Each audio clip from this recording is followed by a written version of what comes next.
Did it again.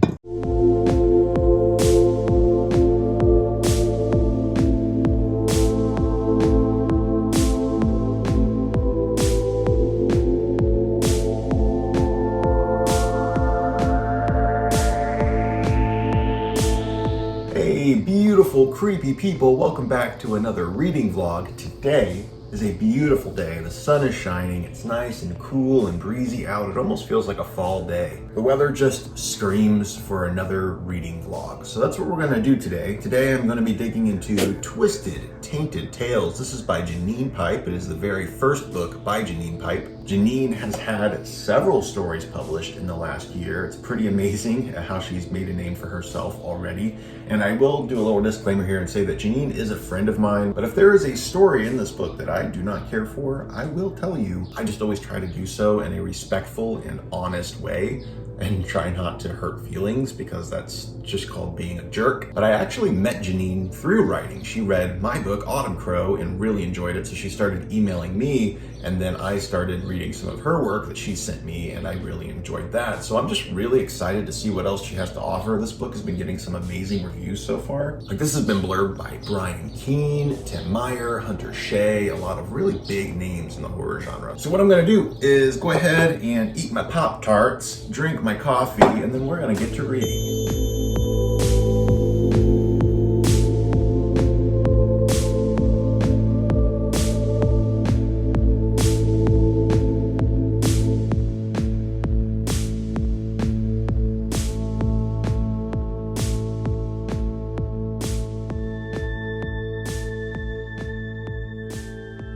Okay, I haven't read the first story in Twisted yet, but I have read the foreword and the introduction, and I wanted to give you a little bit of like a precursor of what this book actually is. So this is a collection of 17 short stories, and it features many different subgenres of horror. You've got, of course, splatterpunk, the extreme horror genre, which Janine is definitely most known for. This starts off with a foreword by Glenn Rolfe, who's a great author, by the way. If you haven't read any of his books, I definitely recommend you go and check some of his books out. Until Summer Comes Around, fantastic. So the stories are all tied together, kind of like an Amicus anthology horror film or Tales from the Crypt, where you have somebody who's introducing each and every story. In this case, it is a cop named Jill. Now, something really cool to point out is that Janine was actually a cop once upon a time, and she definitely uses that in her stories. She uses all of her experiences, and I think it's pretty cool that she has a cop introducing each and every story as she investigates this case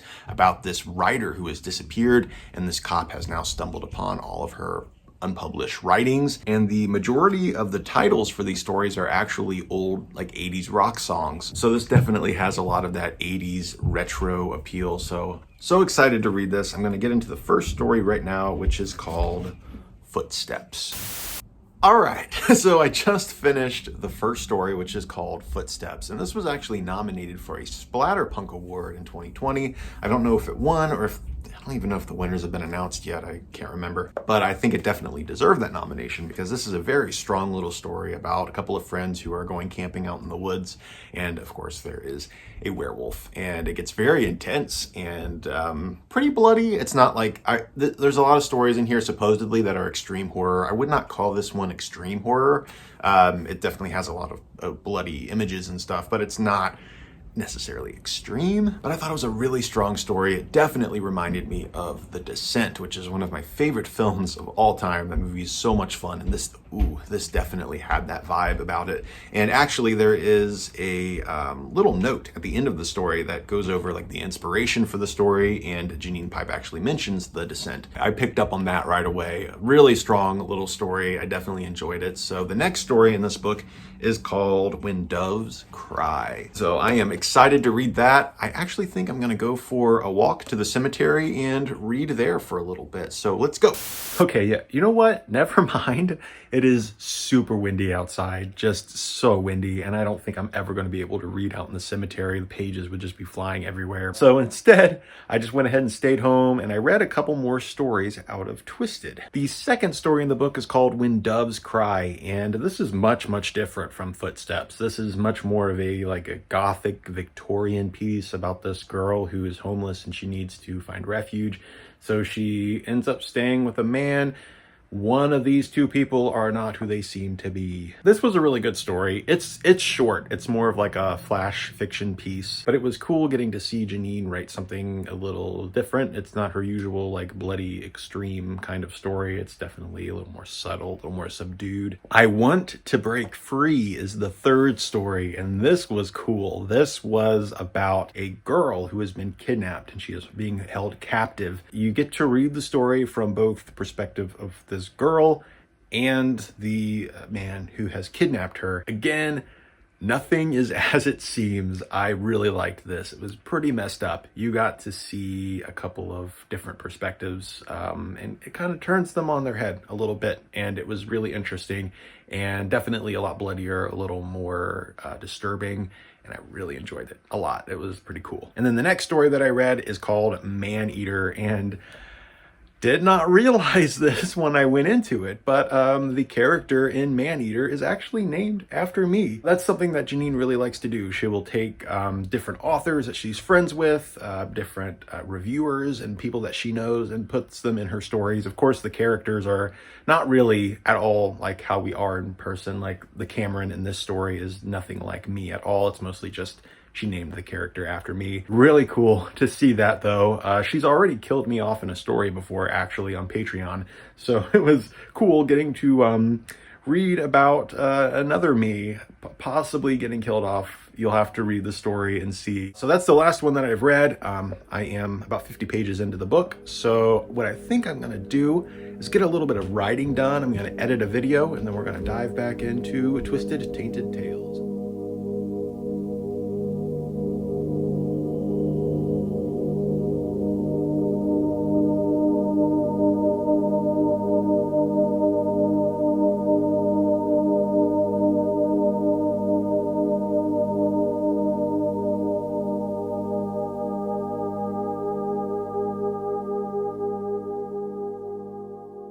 Hello, I did some writing. I didn't do any video editing. I'm actually going to do that here in a little bit.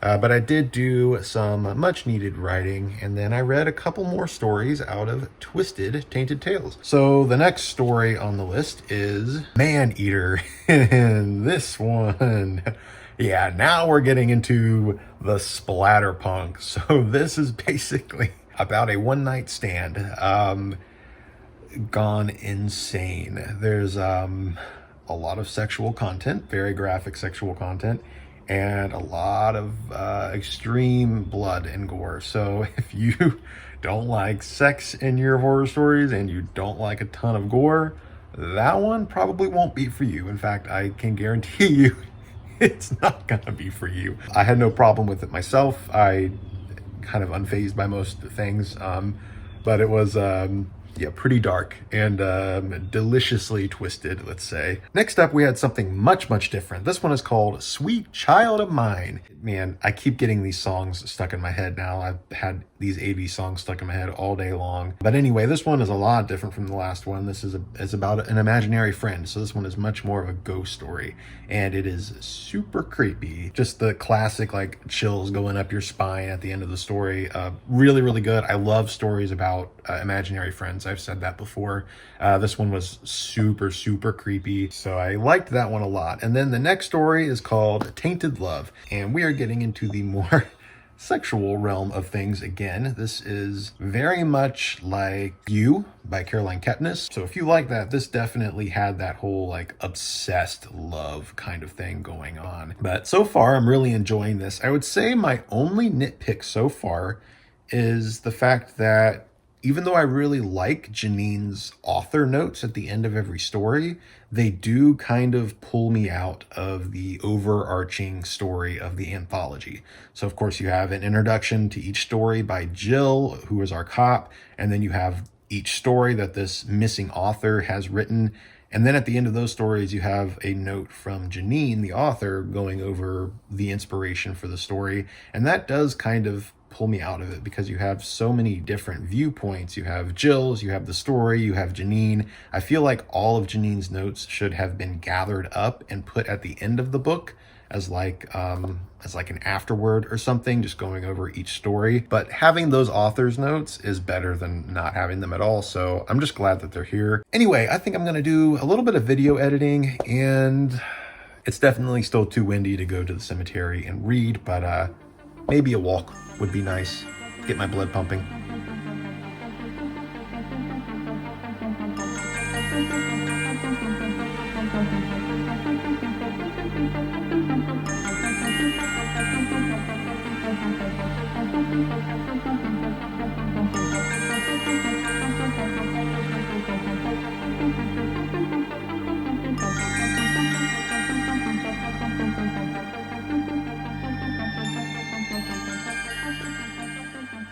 Hey, so I went for a walk, got home, did a little video editing, I did a little bit more writing, and it is now bedtime. It is, let's take a look, 10:15 almost, which is when grandpas go to bed. So this guy, I'm an old soul, people. I go to bed early. I'm already exhausted.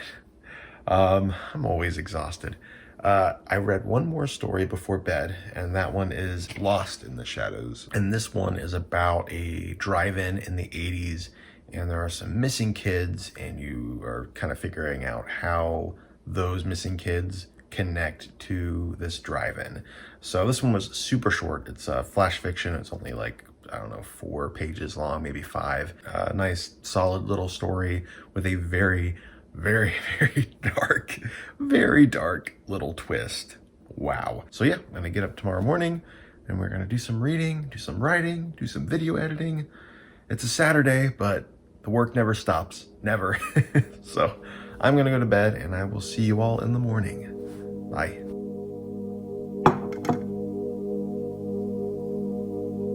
No, I don't eat Pop-Tarts every day. Good morning, creeps. I'm going to eat my breakfast, then I think I'm going to reply to some comments and some emails because I am so behind. I have so much to catch up on. Then we're gonna do some writing, some video editing, and then I'm gonna take a walk on down to the cemetery because it is even more of a beautiful day today. The wind is gone, so I won't have that issue. So, should be a fun day.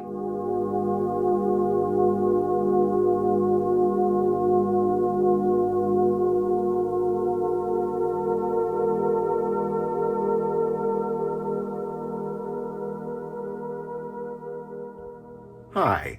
So today did not go quite as planned. I had some things come up. I also spent 8 hours editing my book haul from all of my shopping trips that I've been doing lately. So that's usually about how long it takes to edit all of my videos. I did not think this one was going to take 8 hours. I thought it would be a little less than that, but it wound up taking every bit of 8 hours. And that really cut into my reading time today. So yeah, my videos do take 8 hours to edit, each and every one. I'm gonna try to go to the cemetery tomorrow and do some reading. I did manage to sit out on my patio earlier today and do a little bit of reading. And the first story was, I think it's called It's a Sin. And this is a ghost story. This one is about a couple of kids in the 80s who are growing up. They become best friends. One of the kids goes missing and his ghost returns to pretty much tell the other friend what happened, and it goes from there. It's not my favorite in the book so far, but I did enjoy it overall. It's kind of just, you know, simple ghost story. Kind of saw what was coming. The one after that is called Love is a Battlefield, and this is a flash fiction piece that's very much like The Hunger Games, The Running Man. It's a post-apocalyptic dystopian kind of story, which is not my thing. So obviously I did not care for this story. I've tried post-apocalyptic, I've tried dystopian. In some cases I'm like, yeah, that was fine, but it's just not for me. So it's way out of my area of expertise. People who like that kind of thing might enjoy this story, but that one wasn't for me. But moving on, the next story is called Racing with the Devil, I think, or Running with the Devil. Running with the Devil. And this is a Halloween story. And from what I have read so far, it is a ghost story. So yeah, that's more my style. So we're going to read this next and then get to bed because I'm pretty tired. I may read one more story after this one. We'll see. All right, I actually just finished reading 2 stories. So we read Running with the Devil, which is a ghost story set on Halloween.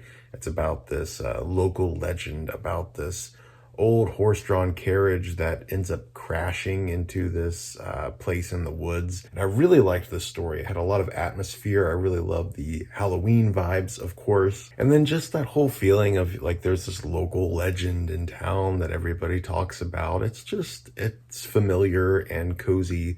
I will say there is a sexual assault or attempted sexual assault in this story. So forewarning there, it doesn't really go anywhere, but it is still there. So just a warning. The next story is called Paradise City. And there's really not a way I can talk about this on YouTube. So I'm just going to say it is about a group of boys and a hole in a tree. That's it. That's all I'm going to say. This is definitely more in the way of extreme splatterpunk.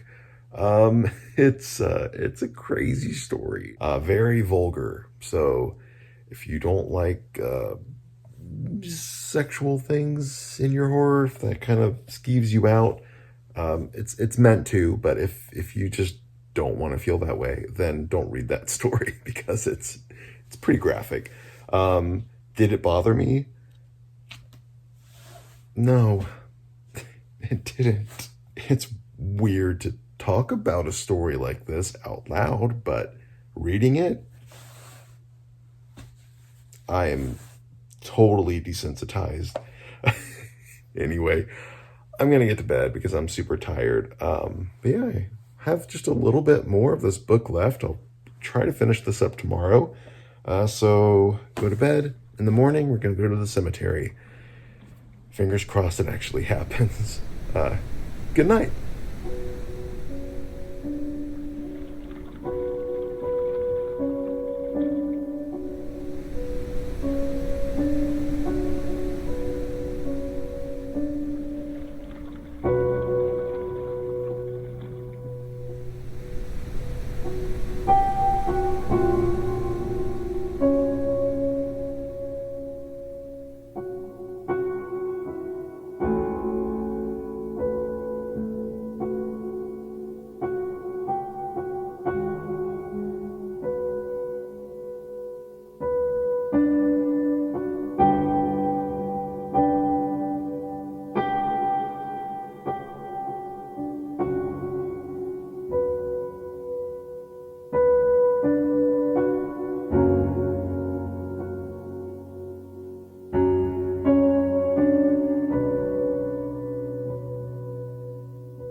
I love food.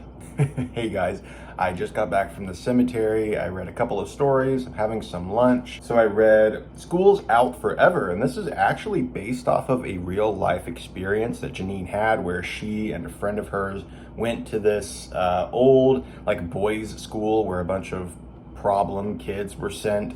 And there was a lot of like murder that happened there. So it wasn't until after that that she started to research the school and found out about all of the terrible things that happened there.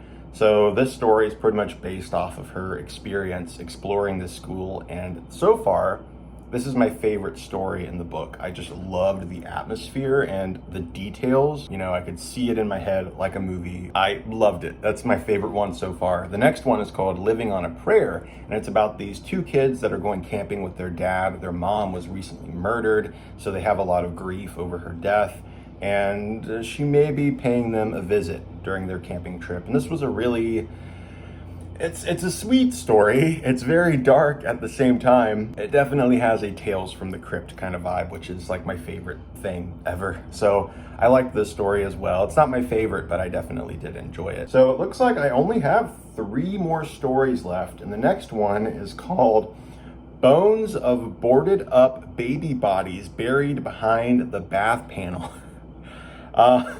Best title ever. Weirdest title and the best. So I'm gonna be reading that next after I'm done with my lunch. And if you're wondering why my water looks all foggy, it's because there's lemon juice in it. I swear it's not contaminated. I'm gonna eat. See ya. Hey. All right, so I just finished reading Twisted Tainted Tales by Janine Pipe, and boy, this was just a really fun anthology. I really enjoyed this collection a lot. It feels very much like the stories take place in one universe, even though I'm not sure they actually do. And you see the cover of the book, right? That's awesome. Each story has this kind of vibe. In fact, as I'm reading it, in my head, I'm picturing all of the stories with this kind of bluish filter over top of it. I just feel like the cover really represents the book as a whole and how the stories just kind of all go together. So the one story, Bones of Boarded Up Baby Bodies Behind the Bath Panel, is a lot like the second to last story in the book, where those two kids go and explore that old abandoned school. This one's very much like that, where a couple of kids go to this old abandoned house and they start exploring it and something creepy happens.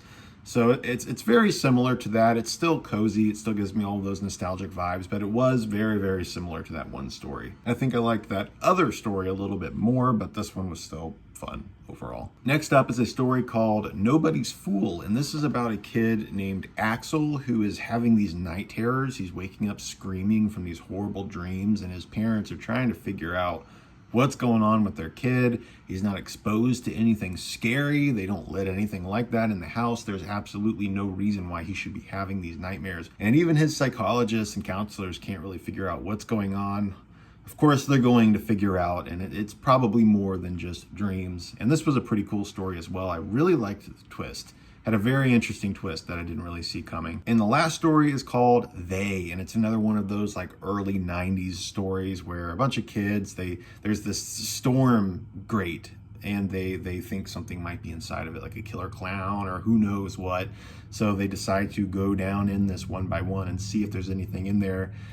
And there might be something in there, and one of the kids might receive a bite, and you'll see where that goes if you read the story. So that was the last story in the book, and I feel like it was a great way to wrap everything up. It was very well written. It just gave me all of those cozy, nostalgic 90s vibes. Long story short, if you like nostalgia in the 80s and the 90s, and you want something that just feels like being a kid again, but then you also want a little bit of extreme horror with a lot of blood and guts, and you also like ghost stories, this has kind of everything. You know, it's got something for everybody. And I'm not surprised, because I have read Janine's writing before, and I already knew that she's a good writer. She already has a ton of promise, and not only that, but she has a true gift. So Janine, congratulations on writing your very first book and doing such a stellar job, because that's not always the case with debuts. So fantastic work. Everybody, I highly recommend that you go pick this up. This one is Twisted Tainted Tales by Janine Pipe. Thank you all so much for watching this reading vlog. I hope you enjoyed this one as much as you enjoyed the last one.